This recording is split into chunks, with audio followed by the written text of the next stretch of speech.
Across the sea from Rome lay the magnificent city of Carthage. Founded by colonists from Phoenicia, Carthage grew into the capital of a vast commercial empire.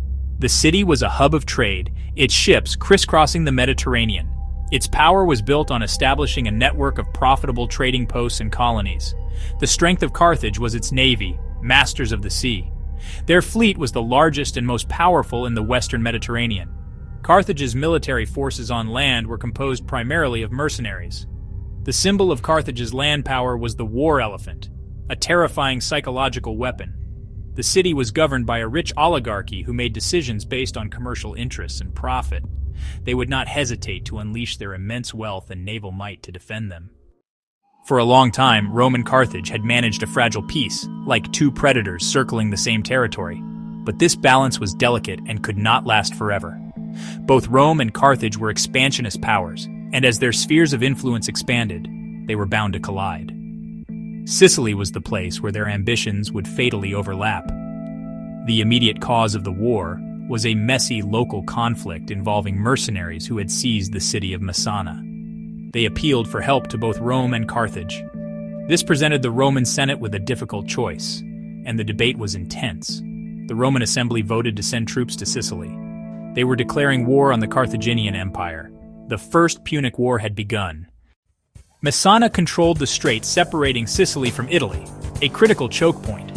For years, the Mamertines, Italian mercenaries, ruled the city through violence. Facing annihilation by Hero of Syracuse, the Mamertines appealed to Carthage and Rome. Carthage responded first, installing a garrison and brokering peace, making Messana a protectorate. This sent shockwaves to Rome. The strategic implications were terrifying. The People's Assembly voted to send an army to Sicily, led by Appius Claudius Caudex. This decision was a point of no return, a direct challenge to Carthage. The storm was about to break. The task of leading Rome's first overseas expedition fell to the consul Appius Claudius Caudex, an ambitious aristocrat. He gathered his legions and marched to Rhegium, across the strait from Messana. From there, he could see the Carthaginian fleet, confident in their naval supremacy. The Romans, soldiers of the land, faced a formidable sea crossing. Appius Claudius opted for stealth, using small boats under the cover of darkness to ferry his troops across the strait. They landed a significant force near Messana undetected, surprising the Carthaginians. The Roman Eagle had landed. Messana was now in Roman hands, enraging the Carthaginians who saw it as an act of war. They allied with Hero of Syracuse, who feared the Romans. Together they laid siege to Messana, trapping Appius Claudius and his legions. The war for Sicily had begun. With Messana secured, and Hero of Syracuse now a Roman ally, the war shifted focus. The main Carthaginian force retreated to Acragas, a major stronghold. Carthage gathered a large mercenary army under Hannibal Gisco, confident in the city's defenses. In 262 BC, a massive Roman army arrived, beginning a long siege. The Romans built defensive works, trapping the city. After months, a Carthaginian relief army arrived, led by Hanno, encircling the Romans. A pitched battle ensued, with the Romans, despite starvation, routing Hanno's army. Hannibal Gisco escaped that night. The Romans sacked Agrigentum, enslaving its population. It was a brutal victory, and Rome now controlled much of Sicily. The victory at Agrigentum gave Rome control over most of the island and proved its legions could win. However, the victory highlighted a critical Roman weakness. Carthage remained the master of the sea. The Carthaginian navy raided the coast of Italy, disrupting Roman commerce. Rome was winning on land but helpless at sea, an unsustainable situation. To break the deadlock, Rome needed to challenge Carthage on the open sea. This was a monumental undertaking. Rome was a land power with no naval tradition, no experienced shipwrights, admirals, or trained crews. The Senate decreed that Rome would build a fleet from scratch, a massive and expensive gamble. Roman engineers reverse-engineered captured Carthaginian ships. It was the first step in transforming Rome into a naval power. Rome's fleet was ready, but the Romans knew their inexperience at sea was a disadvantage against the Carthaginian sailors.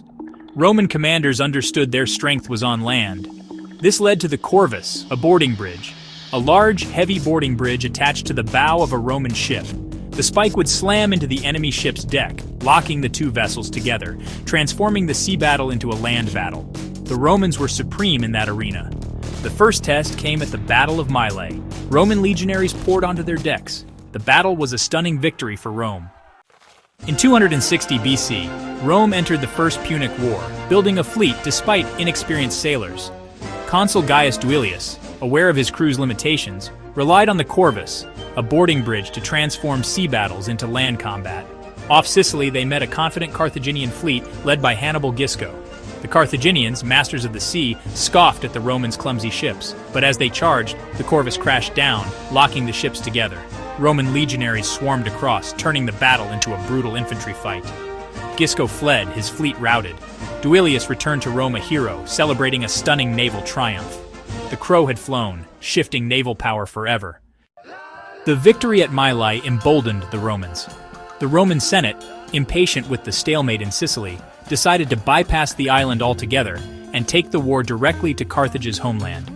They assembled a massive fleet and landed an army on the shores of North Africa. The two colossal fleets met off Cape Ecnomus in one of the largest naval battles in history. Roman discipline and boarding tactics won the day.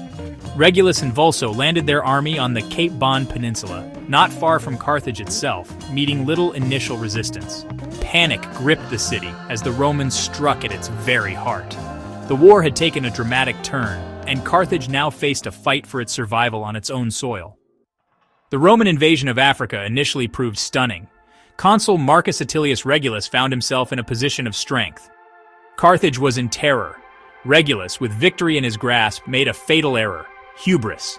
His peace terms were designed to humiliate and crush Carthage, demanding they surrender their navy and Sicily. The Carthaginians rejected these harsh terms. Regulus's arrogance stiffened their resolve. They hired Xanthippus, a Spartan mercenary general. Xanthippus retrained the army, utilizing their cavalry and elephants. In 255 BC, they met on a plain near the Bagratus River. War elephants charged, smashing the Roman legions. Carthaginian cavalry enveloped the Roman flanks. The legions were trapped and annihilated. Regulus was captured. The invasion ended in defeat, a lesson in the dangers of pride. The disastrous end of the African expedition changed the course of the war. Rome's bold gamble had failed, and the conflict settled back into a long, grueling war of attrition centered on Sicily.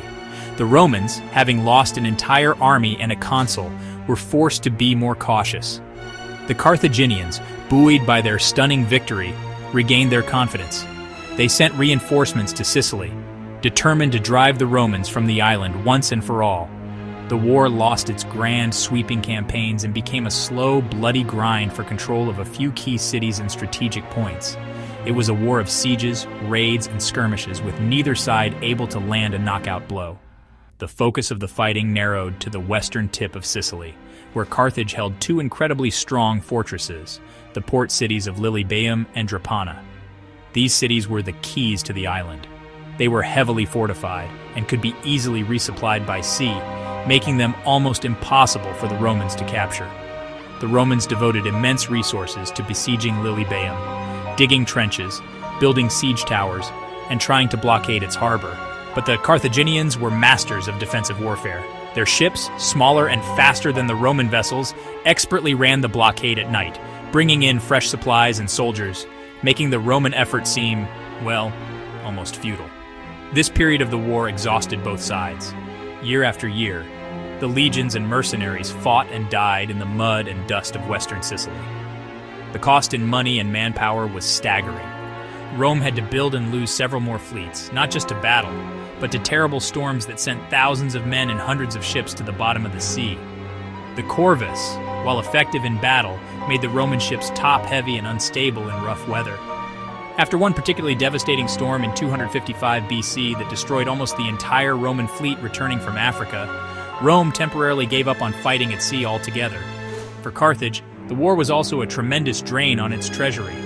Paying its vast mercenary armies was ruinously expensive. While they were able to hold on to their Sicilian strongholds, they could not gather enough strength to push the Romans off the island completely. The war became a test of endurance. Which side would run out of money, men, or willpower first? For the soldiers on the ground, it was years of misery. punctuated by moments of terror. For the governments in Rome and Carthage, it was a constant struggle to raise new armies, build new fleets, and find the silver to pay for a conflict that seemed to have no end in sight. By 249 BC, the Roman siege of Lilybaeum was going nowhere. The Roman consul for that year was Publius Claudius Pulcher, an arrogant and impetuous aristocrat from the same powerful Claudian family as the man who had first crossed to Sicily. Pulcher was impatient with the slow pace of the siege and desperate for a glorious victory to make his name. He learned that the main Carthaginian fleet was anchored nearby in the harbor of Drepana under the command of a capable admiral named Adherbal.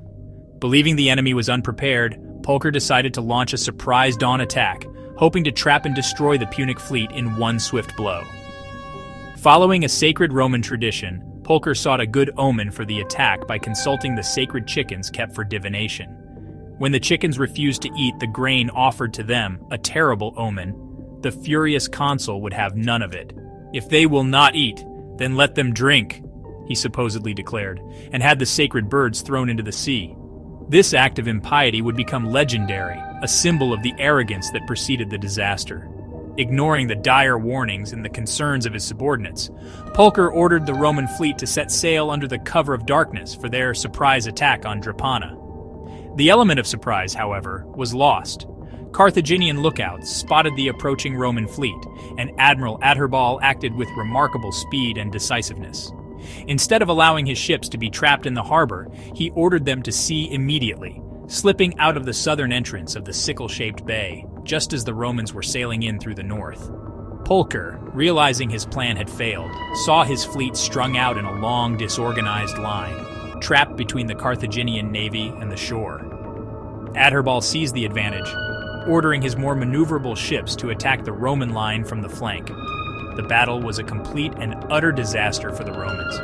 Pinned against the coast with no room to maneuver, their ships were easy prey for the skilled Carthaginian crews. The Romans could not effectively use their corvuses, and their heavier ships were systematically rammed and sunk. The battle became a slaughter. Of the Roman fleet of over 120 ships, more than 90 were captured or sunk. It was Carthage's greatest naval victory of the war, and a crushing humiliation for Rome. Publius Claudius Pulcher managed to escape with a handful of ships, but he was recalled to Rome in disgrace, tried for treason, and heavily fined. The victory at Drepana gave Carthage undisputed control of the sea once more. The disaster at Drepana was not just a military defeat. For the deeply religious Romans, it was a sign that the gods themselves had turned against them. The story of Publius Claudius Pulcher and the sacred chickens spread like wildfire. It was a shocking tale of impiety and arrogance punished by divine wrath. In Roman culture, successfully carrying out the proper religious rites before a battle was considered essential for securing divine favor, or pax deorum, the peace of the gods. By contemptuously throwing the chickens overboard, Pulcher had not only doomed his fleet, but had also offended the gods and endangered the entire Roman state. His failure was seen as a direct consequence of his hubris. The string of misfortunes continued. Shortly after the defeat at Drepana, the other Roman consul, Lucius Junius Pullus, was put in charge of a large convoy of supply ships destined for the beleaguered Roman army at Lilybaeum. As his fleet rounded the coast of southern Sicily, it was caught in a ferocious storm. The Carthaginians had warned him about the dangerous weather, but like Pulcher, he pressed on recklessly. The storm completely wrecked his fleet, destroying hundreds of ships and drowning thousands of men. Within a few short weeks, Rome had lost two entire fleets, one to enemy action and another to nature's fury, both led by arrogant commanders who had ignored warnings. These back-to-back catastrophes plunged Rome into a state of despair. The treasury was empty, the pool of available sailors was exhausted, and public morale was at an all-time low. The Senate, facing a seemingly impossible situation, decided it could no longer afford to compete at sea. They abandoned their naval efforts, choosing to focus all their remaining resources on the grinding land war in Sicily. For the next several years, Carthage once again ruled the waves without challenge. It seemed as though Rome's spirit was finally broken, and that the long and bloody war might finally be tilting in Carthage's favor after more than 15 years of brutal conflict. This period highlights a key difference between the two powers. The Romans, even in defeat, learned from their mistakes. The stories of Pulcher and Pullus became cautionary tales, reinforcing the Roman virtues of piety, caution, and duty. Pietas. While the state was too broke to build a new navy, the war was not abandoned. The focus shifted to the land, where a new Carthaginian commander was about to make his mark on the war. The disasters at sea, symbolized by the fate of the sacred chickens, forced Rome into a corner. But it was in such corners that the Romans often proved to be at their most stubborn and resilient, setting the stage for the final decisive act of the war. Just when Roman fortunes seemed at their lowest and Carthage controlled the seas, a new and brilliant Carthaginian commander arrived in Sicily in 247 BC. His name was Hamilcar Barca, a young, charismatic nobleman filled with a burning hatred for Rome. His surname, Barca, is thought to mean Thunderbolt, a fitting name for a general who would strike with lightning speed and ferocity. He was given command of the Carthaginian forces in Sicily, but he inherited a difficult situation. The war had drained Carthage's treasury, and he was given only a small army of mercenaries and very little state support. He was expected to hold back the might of Rome with limited resources, a seemingly impossible task for any commander. Hamilcar, however, was no ordinary general. He was a master of unconventional warfare, a brilliant guerrilla tactician who understood that he could not defeat the powerful Roman legions in a direct, pitched battle. Instead, he would bleed them slowly, harass them relentlessly, and break their morale. He rejected the passive defensive strategy of holding on to fortified cities. His first move was a daring raid on the coast of Italy itself, a bold statement that Carthage was still in the fight. Then he landed his small force in northwestern Sicily and seized a commanding mountain fortress, Mount Hercta, which overlooked the city of Panormus, a key Roman base. From this impregnable mountain stronghold, Hamilcar waged a 3-year campaign of guerrilla warfare. He was a constant thorn in Rome's side. His troops would swoop down from the mountain to raid Roman supply lines, ambush their patrols, and attack their allies, only to retreat back to the safety of their fortress before the legions could respond in force. He was a master of hit-and-run tactics, keeping the much larger Roman armies constantly off balance and on edge. He also used his small fleet to launch raids all along the Italian coast, forcing Rome to divert resources to defend its own shores. He was fighting a new kind of war, one of stealth, speed, and surprise. In 244 BC, Hamilcar made another audacious move. He abandoned Mount Hercta and shifted his army to another mountain stronghold, this time capturing the town of Eryx, right next to the Roman-held temple at the summit and overlooking the besieged Carthaginian city of Drepana. From this new position, he was able to provide some relief to the beleaguered garrison and continue his harassing campaign against the Roman forces. For years, Hamilcar Barca single-handedly kept the Carthaginian cause alive in Sicily. He was a legend in his own time, a brilliant commander who inspired fierce loyalty in his mercenary troops, not with money, which he lacked, but with the sheer force of his personality and his shared hatred of Rome. While Carthage relied on commanders like Hamilcar, Rome's war effort was led by a constantly changing cast of characters. The Republic's system prevented any one man from gaining too much power. Every year, 2 new consuls were elected to lead the state and its armies. This meant command could change hands annually, creating problems with strategy. It provided ambitious leaders eager to win glory. The consuls who fought in the First Punic War were a mixed bag. Some, like Gaius Duilius, proved adaptable. They were politicians leading armies. Despite the system's flaws, the pressure it created was a source of Roman strength. New consuls would be elected, ready to raise new legions and continue the fight. This gave the Roman war effort a stubborn, unstoppable quality. The Roman state, driven by its consuls, would mortgage its future to achieve victory. In the darkest hour of the war for Carthage, when the Roman army under Regulus was at the gates of the city in 255 BC, salvation came from an unlikely source. It came not from a Carthaginian general, but from a foreign mercenary, a professional soldier from the famed Greek city of Sparta. His name was Xanthippus. Carthage, a city of merchants, often relied on hired experts for its military needs, and in Xanthippus, they found one of the best. He was a soldier of fortune, a man who had dedicated his life to the study and practice of warfare. He arrived in a city gripped by panic and despair, its own generals defeated, and its people braced for destruction. Xanthippus was not impressed by what he found. He quickly analyzed the military situation and saw that the Carthaginian leadership had been making fundamental errors. They had been fighting the Romans in the hilly terrain of the countryside, which negated the power of their two greatest military assets, their war elephants and their superb Numidian cavalry. The Romans, masters of infantry combat, were perfectly happy to fight in the hills where cavalry and elephants were ineffective.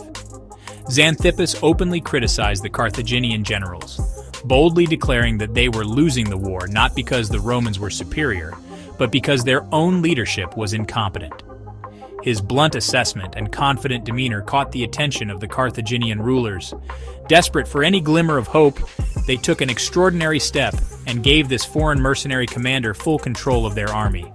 Xanthippus immediately set to work. He drilled the citizen militia and the mercenaries, reorganizing the army according to proven Greek military principles. Most importantly, he convinced the leadership to change their strategy. He insisted that they must seek battle on open, flat ground. On the plains, his elephants could charge without impediment, and his cavalry could maneuver freely to outflank the rigid Roman legions. He was essentially retraining an entire army and changing its core military doctrine. The result of his leadership was the stunning victory at the Battle of the Bagradas River. Xanthippus executed his battle plan perfectly. The elephants shattered the Roman center, while the cavalry enveloped and destroyed the wings. The Roman invasion army was annihilated and the consul Regulus was captured. Xanthippus, the hired Spartan, had saved Carthage. His story is a testament to the power of professional military expertise. He demonstrated that strategy, tactics, and the correct use of terrain could overcome even the most formidable foe. Having achieved this incredible victory and saved the city, his job was done.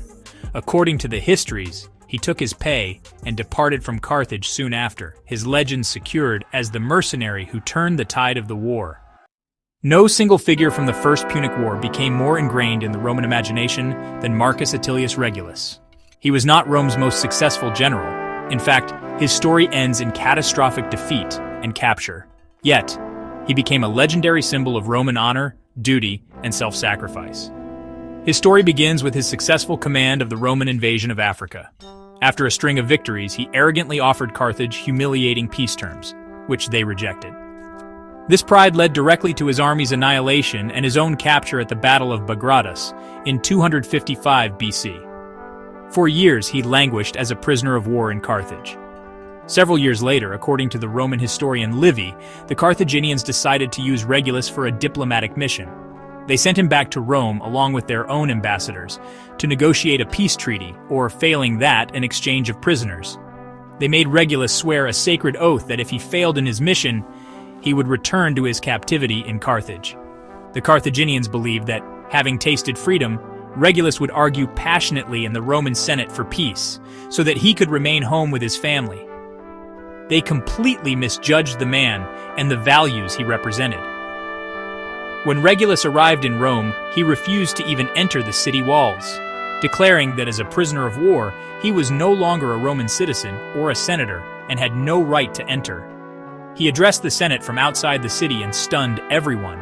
Instead of arguing for peace, he argued powerfully against it. He told the senators not to exchange prisoners, reasoning that the captured Carthaginian officers were young and valuable, while he himself was old and of no further use to Rome. He insisted that Rome must fight on to total victory, no matter the cost.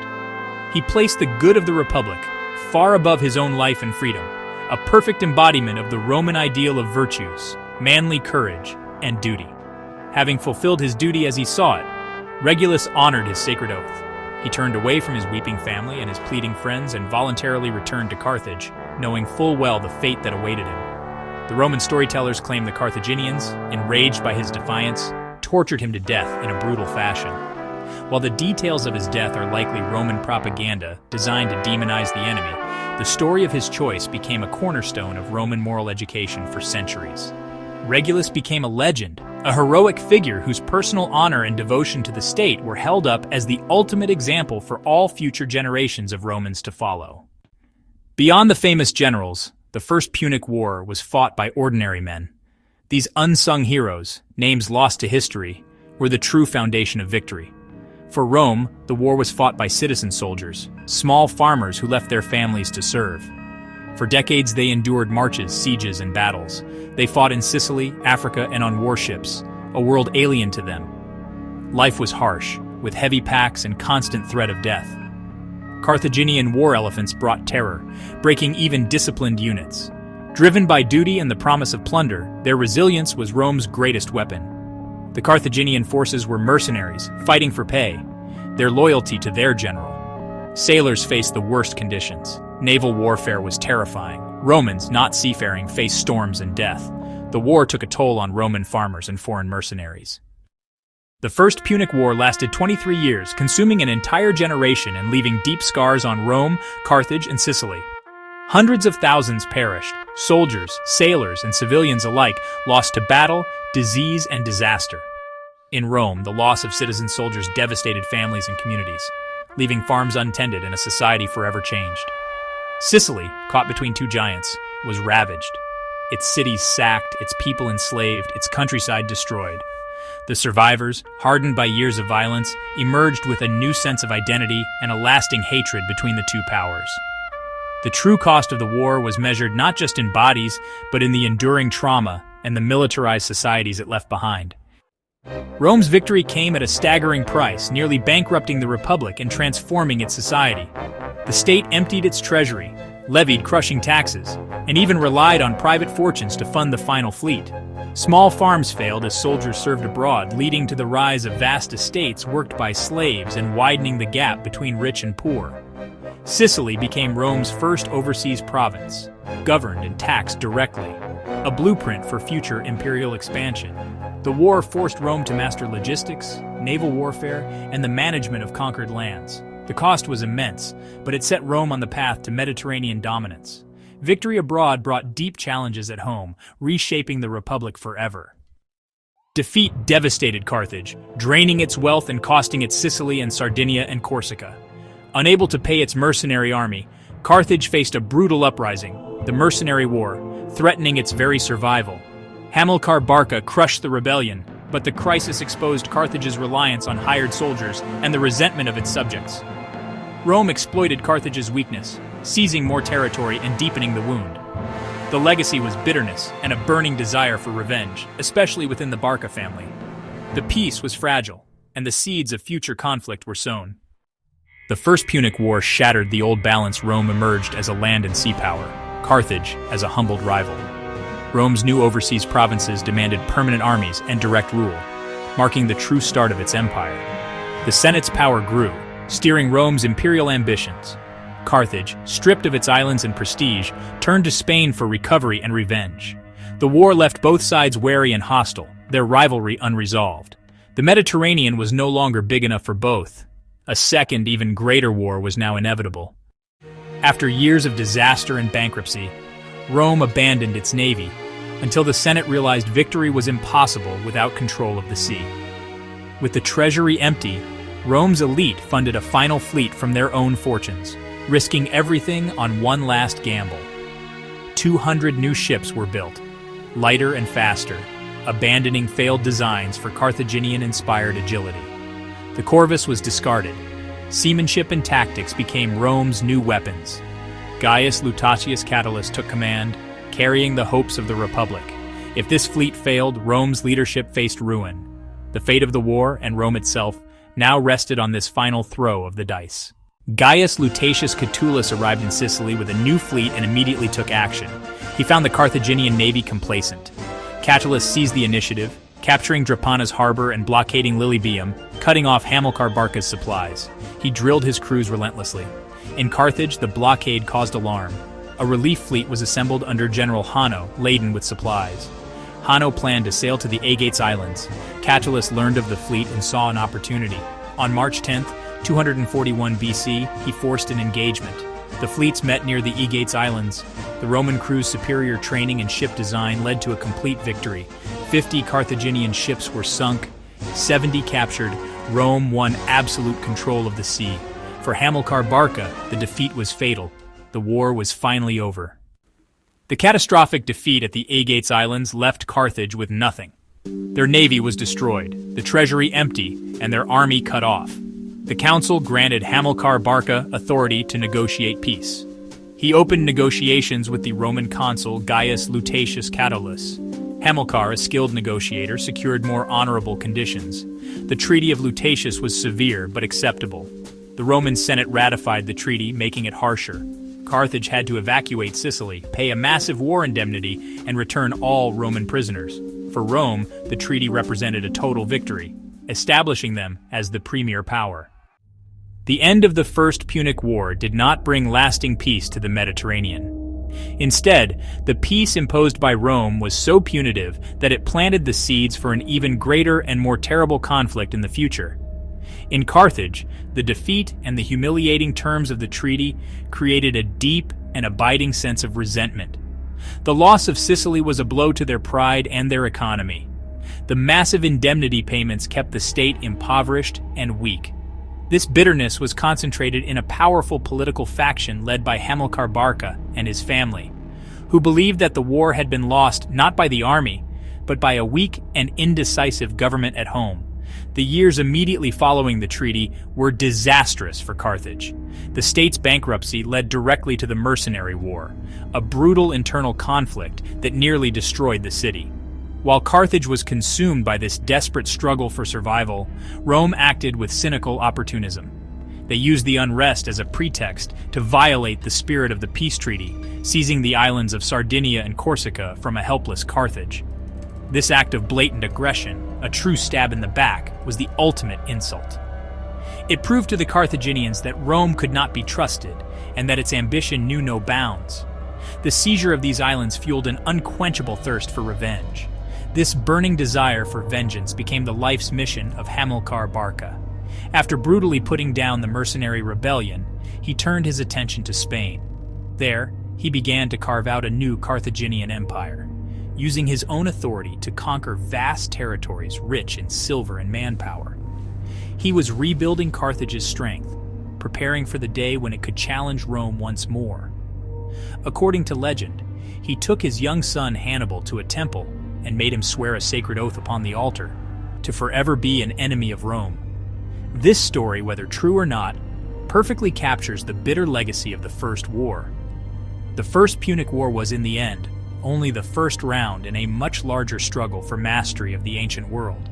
It was a brutal, 23-year conflict that forged the Roman Empire and sowed the seeds of Carthage's destruction. The bitter end of the war did not resolve the rivalry between the two great powers. It intensified it. It created a legacy of hatred and a desire for revenge that would smolder for a generation before erupting into the Second Punic War, a conflict that would bring Rome to the brink of annihilation and produce one of the greatest military commanders in all of history, Hannibal Barca. The First Punic War reshaped the ancient world. The 23-year struggle tested economies and willpower. Carthage was humbled, its defeat a psychological blow, creating a desire for revenge. For Rome, the war was transformative. The Republic emerged as the Mediterranean's new superpower. Acquiring Sicily was the first step to empire, setting a precedent for conquest. Carthage sought renewal in Spain, leading to the Second Punic War.